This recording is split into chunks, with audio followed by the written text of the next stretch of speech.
Welcome to the Journey to Wholeness, a podcast by I See My Baby Incorporated. Here, we dive deep into powerful stories of those who have overcome life's greatest challenges, stories of resilience, healing, and renewed faith. I'm Alicia Hurt, your host, and each week we'll speak to individuals who have transformed struggles with infertility, battles with depression, and crisis of faith into profound growth and purpose. Hello, everyone. It's Alicia Hurt here, your servant leader, and I am here for another episode of the Journey to Wholeness. Y'all, we got a doctor in the house today. Oh, I'm so excited. We have Dr. Beverly Sargent. Y'all see all those acronyms after her name. Y'all give her some respect. Put some respect on her. No, I'm just kidding. She's so humble, so modest. I'm just so happy and honored to have her. So without further ado, I'm going to stop now. Dr. Sargent, please tell us about your background. Tell us about yourself and what brought you to your journey to wholeness. Okay. All right. Well, I am a licensed counselor. I like to say I'm a pastoral child and family therapist. Well, let me back up. I'm a wife, a mother, a daughter. I've been married 42 years, and our son, he'll be 32 this year. He lives in Dallas. Miss him every day. And then I'm a pastoral child and family therapist. I am a master gardener, certified master gardener with the University of Georgia, and an ordained minister through the International Church of God, Cleveland, Tennessee. So what brought me there? That's a really good question because I believe for all of us who are living in our purpose or fulfilling our passion, we can connect it back to something in our childhood.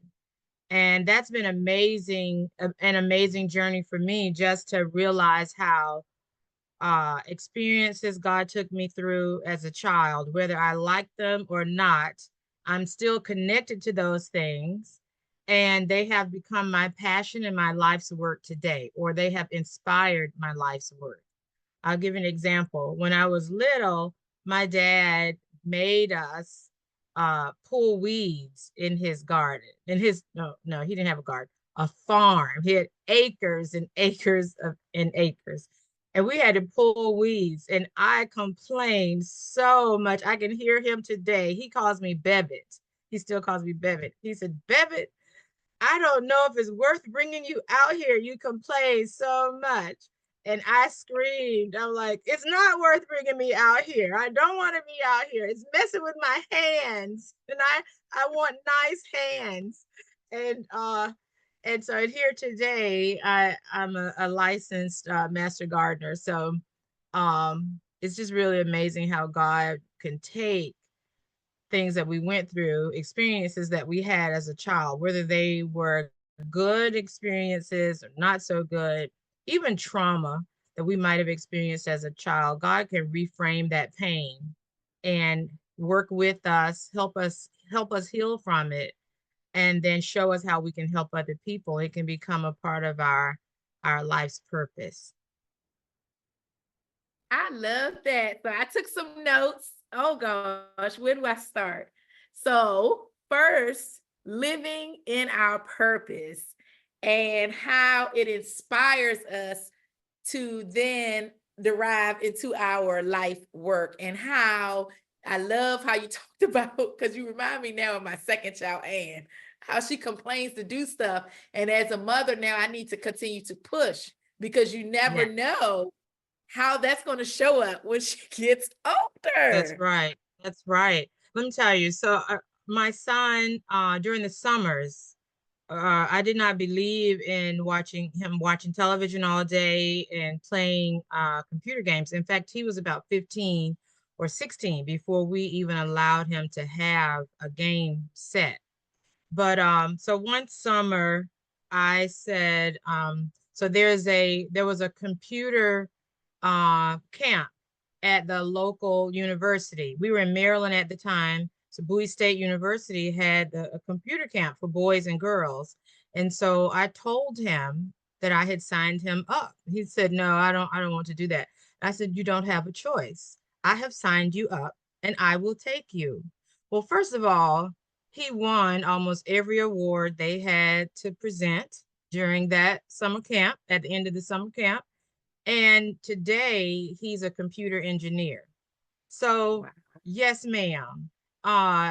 Encourage your children, even if it's something they tell you they don't want to do. Just say, give it a try. Give it a Right. try. And now with him, I told him to give it a try, but I also told him he was going to finish. That's right. That's Yeah, right, and Mom. then here today, look at him. He's doing great, earning money, fulfilling his life's purpose. Yeah, I love that. Thank you for that. I need that nugget. You also gave a key piece of wisdom. This is a gem. Y'all write this down. Dr. Beverly said to reframe that pain, right? Yes, So that, yes, you work through it yourself, but also you want to help others. So you tapping into servanthood. Talk it through. that's right. That's right. Um, okay, I'll give you an example. So this is, um, I mean, it's not very deep. There, I'm sure there are a lot of people who've gone through some traumatic instances. Trauma is very personal. And what I mean by that is what's traumatic for someone else may not be traumatic for me. It's very personal. So my personal story is, well, I have quite a few, but the one that comes to mind right now is I was about 8 years old, 7 or 8. I had a favorite doll. She was about 3 feet tall. She looked like me. She had hair like me. And my mom made me throw her away. And now where we live is a long driveway. And at the time, you didn't put your trash in bags. You just had a trash pile at the end of the road. So I had just imagine this 7-year-old girl, this tall doll she loves so much. I had to walk all the way down this driveway and put her on the trash pile. And I remember it like it was yesterday. That was trauma to me, traumatic for me. But now today, I'm a child-centered play therapist, and I also do TheraPlay. So I'm helping children recognize or walk through their journey of whatever trauma they've been through, whatever pain they have, through toys, through playing with toys. Now I call them symbols, but for kids, they're just toys. And so you see how God has helped me to reframe that pain. And I'm helping other people, but I'm also helping myself because I love these same toys. And I'm smiling because I remember one of my symbols. I have this. Okay, I didn't tell you, my dad also had pigs when we were growing up. So in my playroom, I had this little I have pigs. I have other farm animals too, but these pigs, it was a mother pig and she is feeding her babies. And it went missing. And so my staff would say I had a fit. I don't think I had a fit. I just wanted to find I just wanted to find my pigs. And so we had a celebration when it showed up because I knew once, one of the kids had just put it in their pockets. I just knew it. But then there was an office celebration when we found my pigs. So I have just as much fun in the work, helping children to work through their pain or their experiences. So yes, it is possible to reframe our pain. I'm going to tell you something else. I think this is a nugget, an author, and I apologize, I can't remember his name. I don't remember the book, but he said to me, nothing is wasted. I have never forgotten that. No matter what God allows us to go through or what God orchestrates for us, remember that nothing is wasted. We can always reframe that pain to help ourselves, help along our own healing journeys, and then help other people along their healing journeys. Nothing is wasted. Amen. I agree with you. And I thank God for you, Dr. Sargent, because I just shared this with a close relative, an experience that I thought I would never tell anyone. However, Mhm. they're going through something similar, and I was able to share in that. And I'm like, when you said that, I was like, she's right. Nothing is wasted. I did not go Right. through that for this very That's moment that is ordained. So that's I right. have a question for you. You're a minister and you're also a therapist, you do counseling. Having multiple roles, have they ever intertwined, interfered with each other? Talk through that. How do you balance that? No, they have never interfered with each other, but they are always intertwined. They're always linking. So one of the one of my favorite activities is to compost. So for anybody who's not sure what composting is, if you're a gardener and you do not compost, please call me so I can help you compost. But when we eat our vegetables, there are always leftovers. I mean, you're cutting your onions, you don't use 100% of the onion. But what you do not use, you can put in a pot and compost it. So let's say you take all of your unused vegetables. You're not going to eat them. You typically throw them away. Your fruit as well, most fruit, not all, but most of them, you put them in this pan. They're going to decompose and they become rich fertilizer for your soil. Okay, Mm, that is a metaphor for life because we have amen. some stuff that we would love to throw away, we would love to avoid, we would love to just, and that stuff can be smelly, it can look messy, feel messy, be hurtful, but we can use that. We can recycle that. And now it takes help. When we compost, it takes help. It takes the sun. God made the sun, and he will cook that compost, and then we put it back into the soil, and it's fertilizing. It's helping new growth. We can take our mess and put some God on it, put some prayer on it, get some help, get your pastor, your counselor, your therapist, your mentor, your friend, and I mean a real friend who's going to tell you the truth. Add all of that, mix it all together. Your compost in real life, you've got to mix it, and we can get into that. But anyway, how it's mixed and how you go through that. But yes, we let God turn all that stuff. And when we come out on the other side, and even as we're moving through it, we're healing, you know, and then we can help somebody else heal. So all of these things, look, God makes no mistakes, and we Yeah. can have more than one passion. We can have more than one purpose. And I smile about it because I'm smiling because I'm so thankful how he just puts all of these things together. God makes no mistakes. He doesn't. Amen. So true. It's so true. So, how has your faith and your spirituality shaped your healing process? That's a very good question. So I think about times in my life where um I was at a crossroads. It's like, am I going to endure this or what? Um, and those are the times when I really sought God for answers. Um, for instance, when I was in my doctoral program, there is no doubt in my mind that that's the path God put me on. And that's the path I desire to be on. I remember this 8-year-old girl again. I don't know, 8 must have been that year for me. I was on my front porch and I decided that I was going to be a doctor. Now, at that time, I was a medical doctor. And then I found out all those years of school that wasn't for me. And let me tell Right. you something. I have been in school more. I could have been a doctor twice over for the times that for the years that I've been in school. But there was at least 2 times when I could have given up. But at some point in the program, I knew going to school was ministry. Mhm. And when you make that decision, you realize what you're doing is ministry. First of all, you know it's not going to always be easy.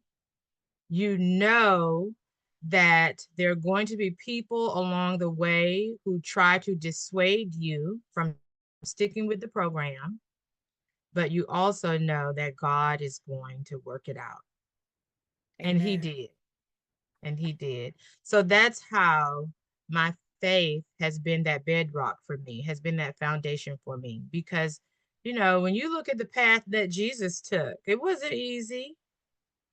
And but he never gave up. Why? Because he knew it was ministry, and he knew he was on a mission, and he knew God was with him. His father was with him every step of the way. Amen. So that that Amen. that was it for me. So, are there any practices or routines that have helped you along the way? Um, oh, absolutely. So, of course, prayer is very important, but meditation is just as important. And if you look in scripture, it talks about how we are to meditate on the word of God. But when you look at what the word meditation means, it means that you are going to focus on whatever it is that you're doing. And so focusing can be very difficult for some people. I mean, I was an adult before I found out I probably have a touch of ADHD. Yeah, that's what we say when we don't want to admit it. Right. But I'm easily distracted. So meditation is very important. That's taking those slow, deep breaths 2 to 3 times a day and 2 to 3 times per session is extremely important. When we can do the slow, deep breathing that improves Mhm. our focus, it also will improve our sleep. For anybody in school, it will improve your grades. I did my dissertation on mindfulness practices, which is another way of, talking about meditation. And really, I have not found any illness or disease that slow, deep breathing has not helped. So, for all Mm. of your listeners, if you don't do any slow, deep breathing, I'm asking you to try it. There are free apps all over the place. The one that I like is called Breathe to Relax. It's breathe, the number two, and relax. And it will introduce you to deep breathing. It will show you how to do it, and it will also talk you through it. There are images like calming images like waterfalls and rivers and things like that on the app. And I love the fact that the military actually designed this app. I don't know if I mentioned that I'm retired Air Force, and so, yes, the slow, deep breathing, it improves your prayer life as well. It improves your ability to meditate. It improves our ability to even read and focus in on what we're reading. And it helps to set life in place. It's so easy to be busy. It's so Mhm. easy to be overwhelmed by busyness. But Right. for some people, we actually have to steal time. So, stealing 5 minutes to do some slow, deep breathing Yes. can help us the entire rest of the day. So yeah, that's the main practice. And with my clients, it doesn't matter why a client comes to me. I'm going to introduce them to slow, deep breathing, and I'm going to encourage them to do it. I'm laughing and smiling because of what you said about stealing time, because everybody tells you time waits on no one, and you said steal time. Tell us how can we steal time, Doc? Tell us. Okay, you steal it. It's a mindset because nobody has time. You ask everybody, if they're honest with you, they'll tell you they don't have it. I don't have time. I cannot put one more thing into my day. So I have an appointment calendar. Actually, I have three, but that's a whole nother story. So uh I encourage everybody to keep an agenda, whether it's on your phone or it's in writing. And then look at your calendar 30 days at a time, at least 30 days. So, like now, I'm already putting things on my calendar for next month. So, and then I have, because I can look at it 30 days ahead, I know what days I'm taking off. So I like to tell people, and this is a blessing. You know, I've had two career fields now. I'm on the second career field, but I'm at this point in my life where I don't work full time. I don't work part time. I work sometime, and I love it. Okay. I love it because I mean it's a blessing. But because I can look, I can see what is happening. I can better plan when I'm going to meditate every day. And if you look at things that you do every day, most people eat breakfast, lunch, and dinner. So when it comes to meditating, slow, deep breaths, it only takes 5 minutes. If you pair it with something you already do, you're more likely to do it, and it's more likely to become a lifestyle. So, and we go to bed, we wake up. Thank the Lord. We go to bed, we wake up. So if you do your slow, deep breathing before you get out of bed, you're just still in 5 minutes. I'm going to lay here 5 minutes more and I'm going to do some slow, deep breathing.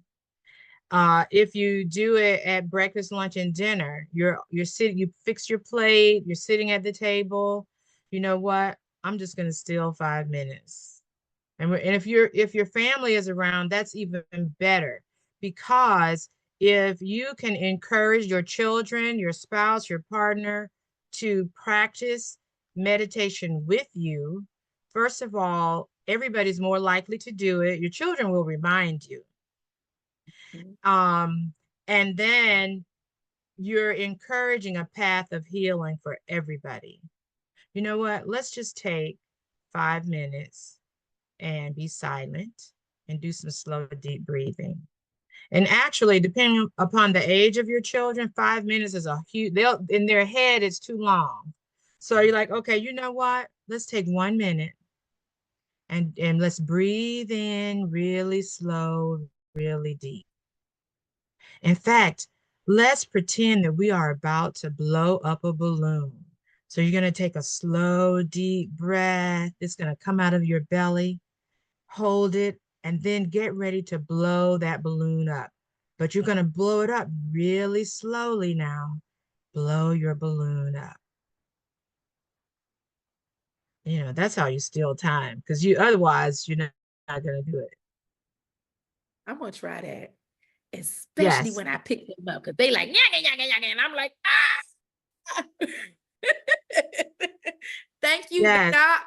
So this is a Mhm. good segue into the next question, which is what role has community played in supporting your journey? Okay, so um, this is extremely, that's a very good question, because for me, I consider myself an introvert. I'm not very social. And I have to make myself go to places, when I know there are going to be people there, because I'm more of an introvert. However, my community is my church, and so they have been extremely, extremely supportive. Um, we spent almost 30 years in Maryland, so almost 30 years at the same church. And um, at one point, I mean, we were in youth ministry and children's ministry. And when I needed to take a break, from that in order to finish my doctoral program. They were open to seeing it as ministry. It's just another form, doing it a different way.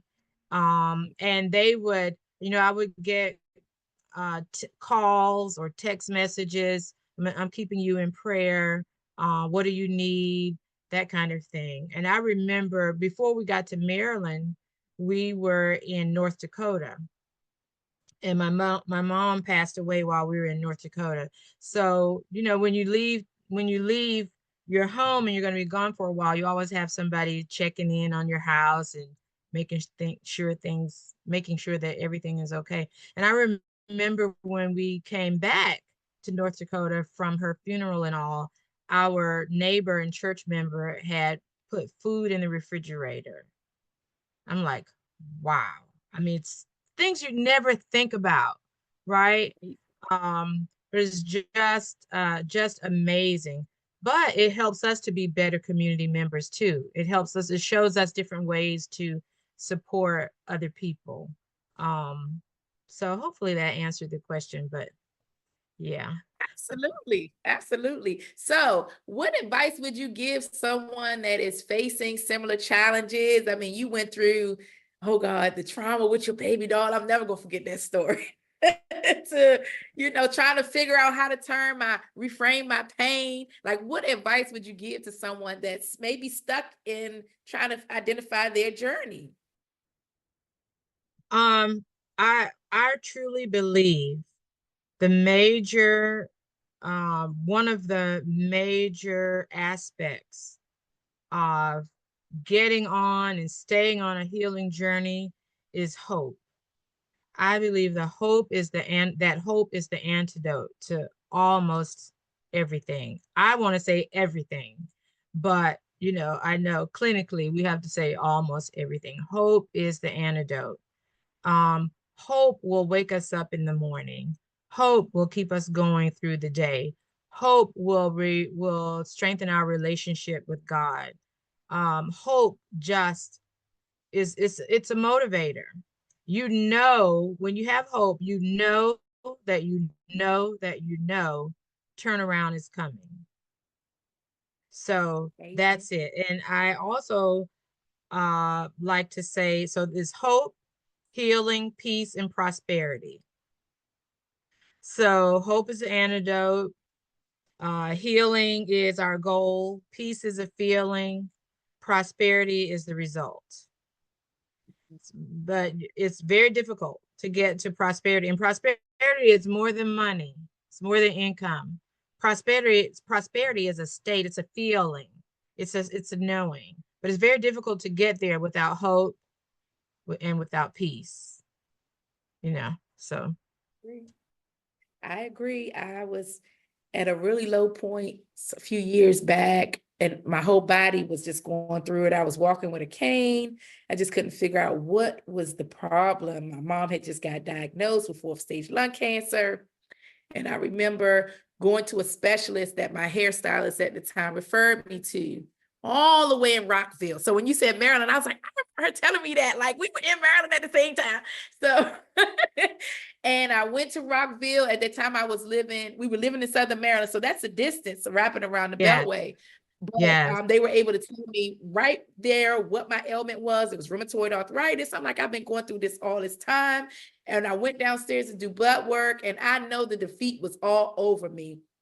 And it was an older African man, and he said, Miss, what is wrong? Why you? And I was just like, I'm just going through it. And he said to me, there is hope because you're living. And I took that and ran with it. I even have it tatted on my arm. I have it tatted on my mm, arm. There is hope, and then I have the sign of the heartbeat with the heart there, because it resonated with me that no matter what I'm going through, and I'm not going to cry, no matter what I'm going through, there's hope. God is yeah. there. He is with me. He will not leave or forsake me. And what you're saying is so true. And then everything else just falls in line. everything else Right. just falls in line. So I am thankful for you today. I'm thankful for that piece of advice because I'm living testament. There's hope. That's right. That's right. Absolutely. Absolutely. Let me share one other thing that you made me think about. So, I have a certification in integrative medicine, and that was doing that was very, very, very important to me because we cannot, let me say it this way. Mental health is impacted so much by what we eat and what we do or not. Right. We are our bodies, mind, body, spirit, soul. And what we eat impacts all of that. Um, so, and I'm not saying that I eat perfectly, Right. but it is something, how and what I'm going to eat is something I consider every day. And there are choices that we Right. can make. I'll give you an example. I had one of my clients, she was about 12 years old. She didn't want to go to school. She had low energy. Her parents thought she was depressed, but she had not been diagnosed with depression. And I asked her how much red meat did she eat? And her mom said, I cook red meat all the time. I said, oh, that's wonderful. Then I asked her, how much red meat do you eat? And she said, I don't eat red meat. So her mom might have been cooking it, great, but she wasn't Right. eating it. So Right. if we don't eat enough red meat and we don't spend enough time outside, our energy, we'll feel tired. We'll feel fatigued a lot. So what we eat and what we do not eat matters. And I ask everybody, again, not only does it matter what reason you come to me, go to your doctor, and ask your doctor for a blood test that includes your vitamin and mineral intake. A lot of us are not outside enough, so our vitamin D level is low, and we're not eating properly, which means our energy may be low as well, and our B12. So your if you're feeling really fatigued or you're really tired, your blood test might come back and say you don't have enough vitamin D, you don't have enough vitamin B. But we know from research, and doctors will tell you the same, nutritionists will tell you the same, taking a vitamin B or B12 or one a day vitamin will really help us feel better. It's all connected. It really is. God knew what he was doing. He wasn't making, he makes no mistakes. The mind, body, spirit, soul, it's all connected. And, even some of the weight plans that are out there will tell you it's not that you can't eat all these things. We just need to eat within moderation. Smoothies are great, but a lot of the places we go to is too much sugar. So it's always better if you could make your own smoothie. That's just another, example. Make your own smoothie. And then I don't add fruit juice. I add water.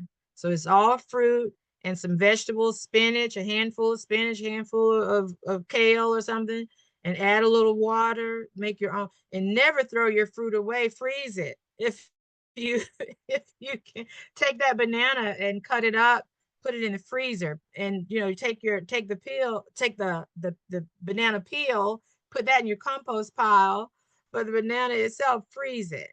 Don't let anything go to waste, because these are things that God produced that he wants us to consume. You didn't Amen. ask me Amen. that, but I thought about it when you I said it. needed it. I made a note. My doctor, he gonna get a call soon because I need to get a blood test. I took notes. Thank you. And that was for Yes. free. So thank you. Yes, ask your doctor to give you that blood test that includes the minerals and vitamins, especially if you're feeling tired most of the day.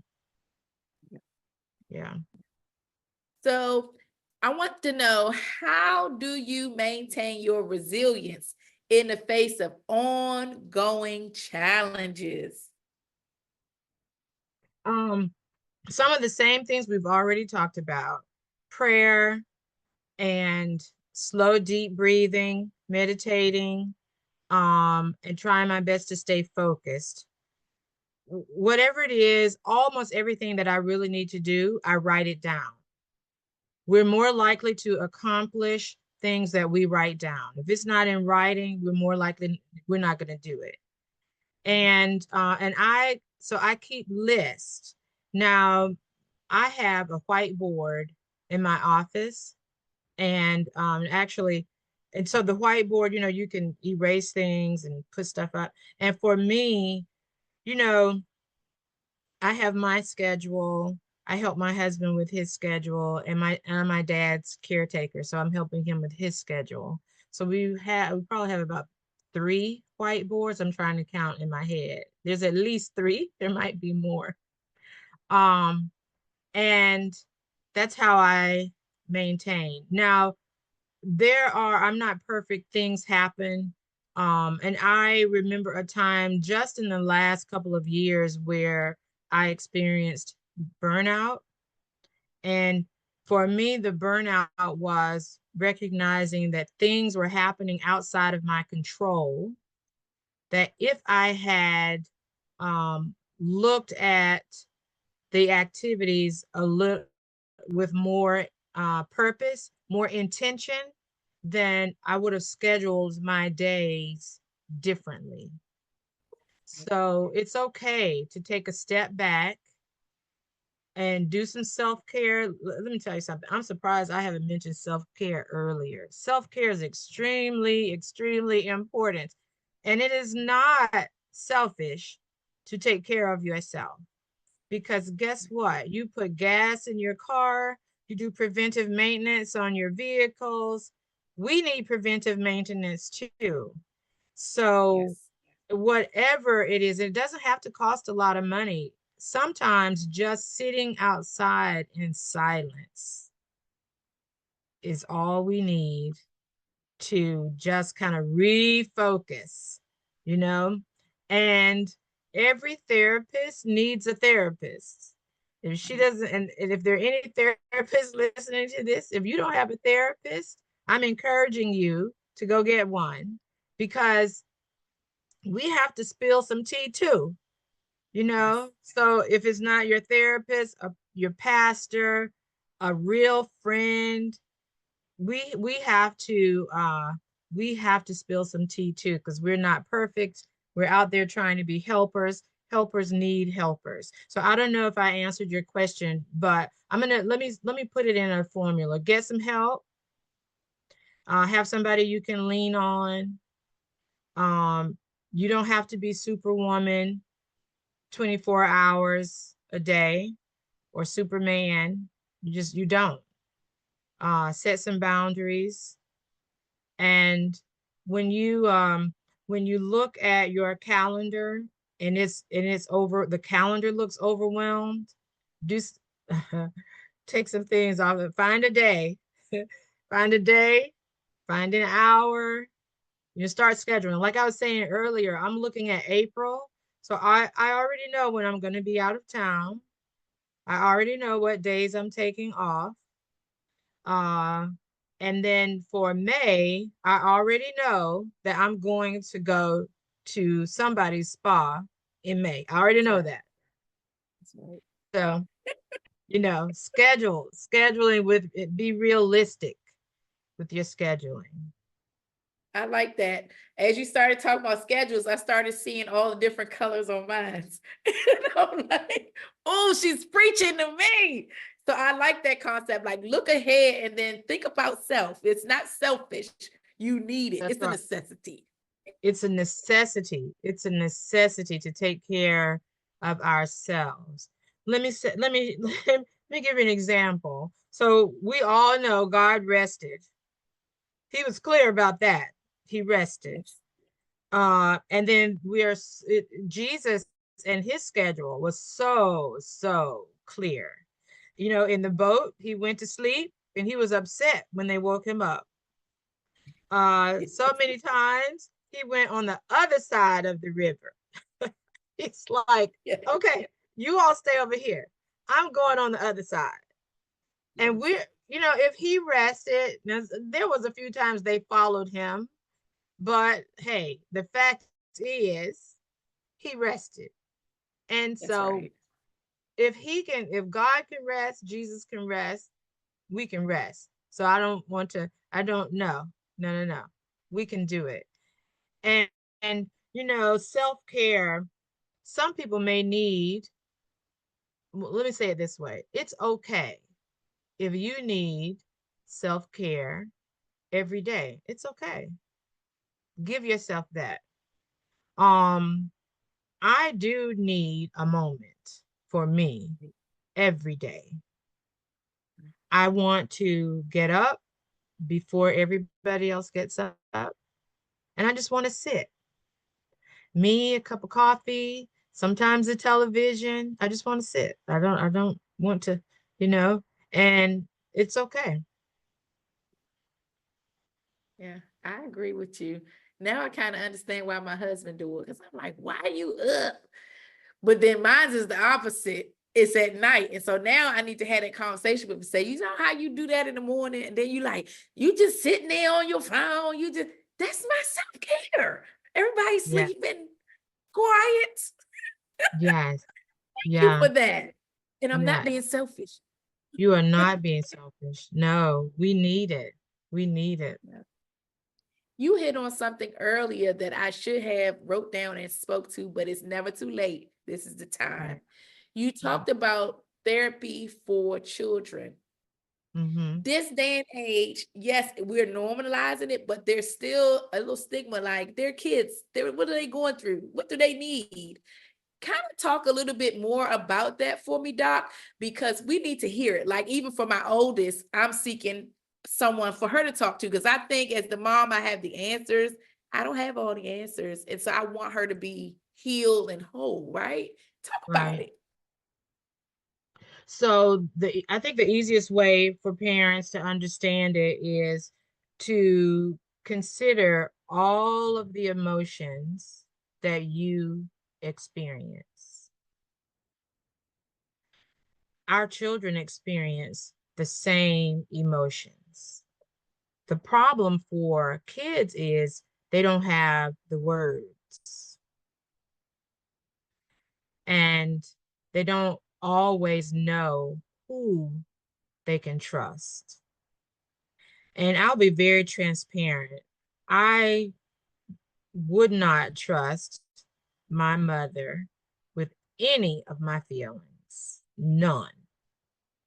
And even that's as a child, even in adulthood, I remember I said to myself, I'm going to give her a chance. I'm going to call her up. I'm going to tell her how I feel about something that was going on in my life. And her reaction was so wrong. It was so like, and I said to myself, okay, she's not the one. Cannot talk to her about this.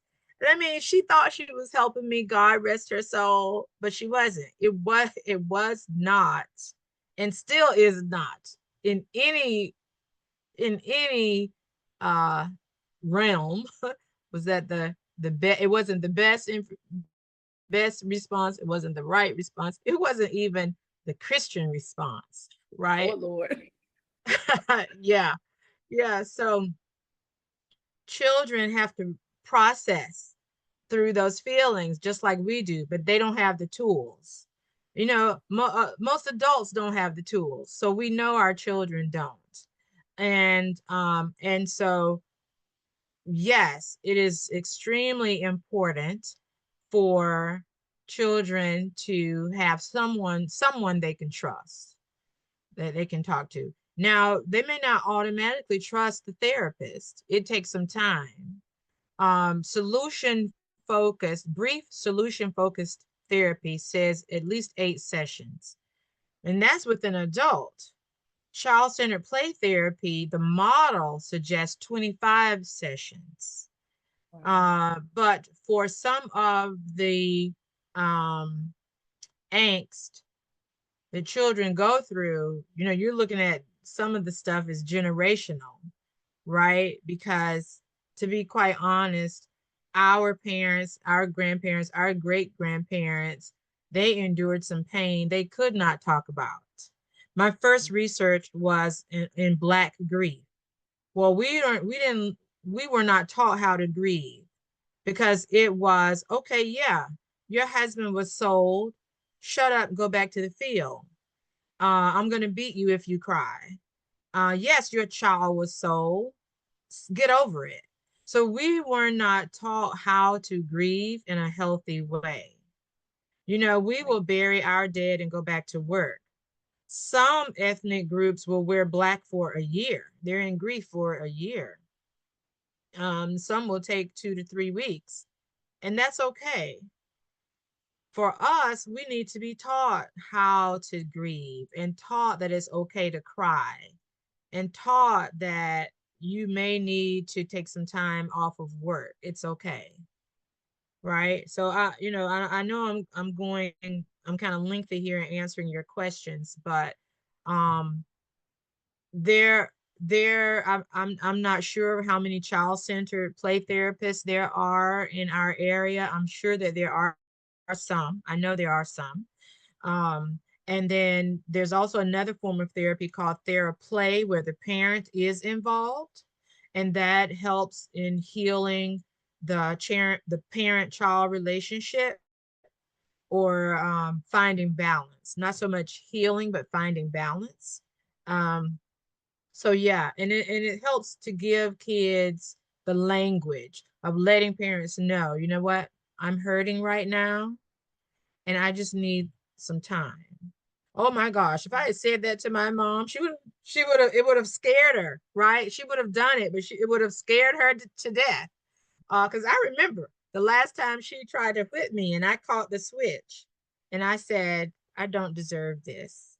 Ooh, she had a fit, but she had a fit as she walked out of the room, and she never tried that form of discipline again, you know? So we need to teach our children the words and be real. If you say to your child, I desire for us to get to the place where you can say anything to me and I'm going to listen, then we need to be real about that and honest about it. Because they know if you're not gonna do it. I gotta practice that. My poker face. I can't cringe. Yes, yes. Or you know what? It's okay to have them write you a letter. Tell me how you feel. And then you write them a letter back. And but I say this now, one feeling at a time. Yeah. So if you can say, you know what, just write me a list of feelings. And they might put 7 or 8 feelings on there. And then you say, okay, this is awesome. Take one of these feelings and let's address one of the feelings. And then write me a letter about that. Yeah. So the letter thing, my family's from Trinidad, also Barbados, but my grandmother, rest her soul, I was going through my adolescent, middle school time, and you know, your hormones are raising. And I was like, I don't care about nothing. Well, you don't really feel that way, but you know, you don't know how to express it. And my Yeah. mom threatened that she would send me to Trinidad, and my dad threatened he would send me to boot camp. And Okay. so I was like, oh my God. So my grandmother wrote me a letter. She would call, and I'm like, what's she writing me a letter for? It had all those stamps on it from Trinidad. So I read it, and she started to talk about sex and STDs. And I was like, oh my God. Like, but it resonated with me. Yes. I was like, get yourself together. Like, get Yeah. it together. Yeah. So it was so impactful. And I don't even know, maybe she was doing, I don't know. Maybe she couldn't tell me. And so she was like, let me just put it in, you know. Right. But I got my act together. I Yeah. got my act together. Yeah. Yeah. Yeah. I mean, writing letters, it's an awesome way of sharing our feelings and also keeping a journal. And parents have to be okay with that. And I talk to them about that too. I'll let them know I encourage your child to keep a journal And I'm encouraging you as the parent to not read it. They need to trust you that they can leave their journal on the kitchen table and you will not read it. Right. Because you know what? All of us, we put some stuff in our journal, right? But that doesn't mean that we're going to follow through with that. It's just things that's in our head, in our hearts, and we need to get it. Now, you can have a contract or an agreement with your child. If you're going through something serious or something you believe that's extremely serious, talk to me about it.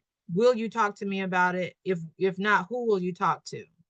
And that was one thing I did with my son. I said, I need you to have somebody you can talk to.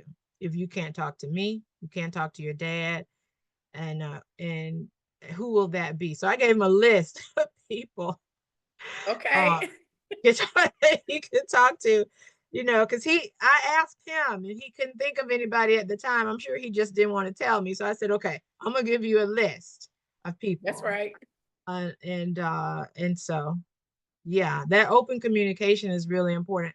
And it's okay. A lot of teenagers like to isolate themselves, and that's okay because that's just something that they do.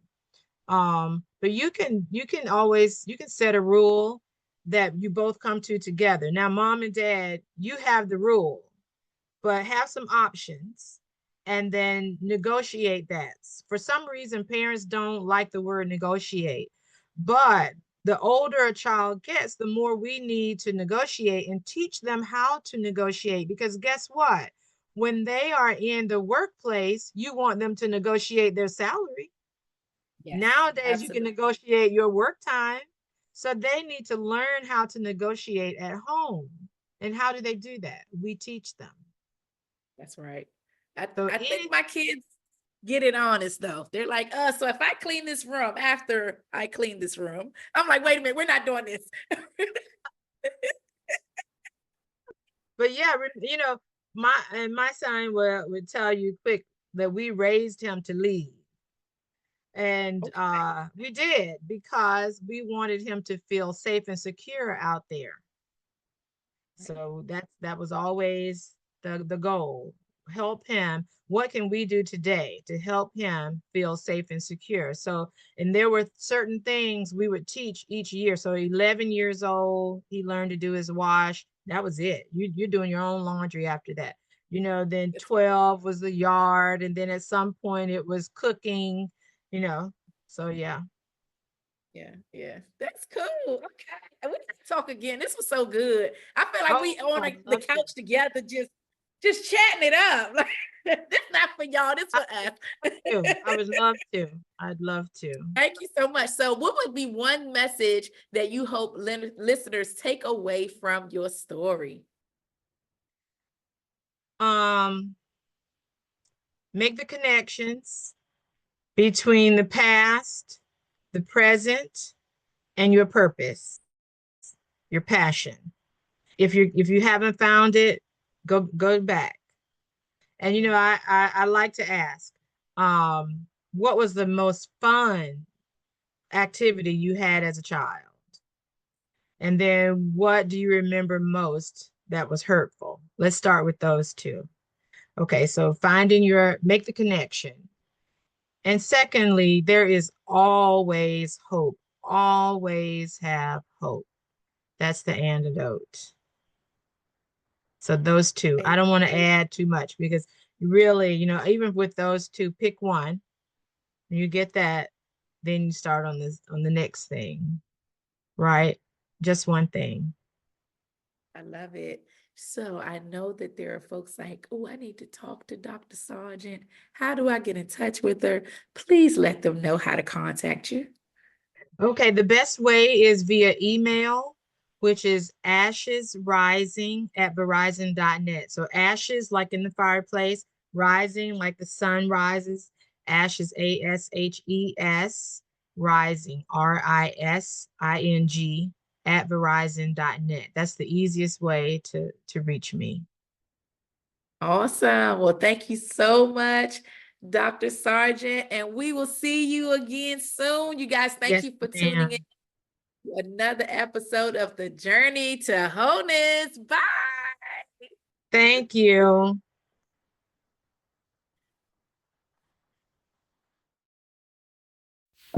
Thank you for joining us today on the Journey to Wholeness.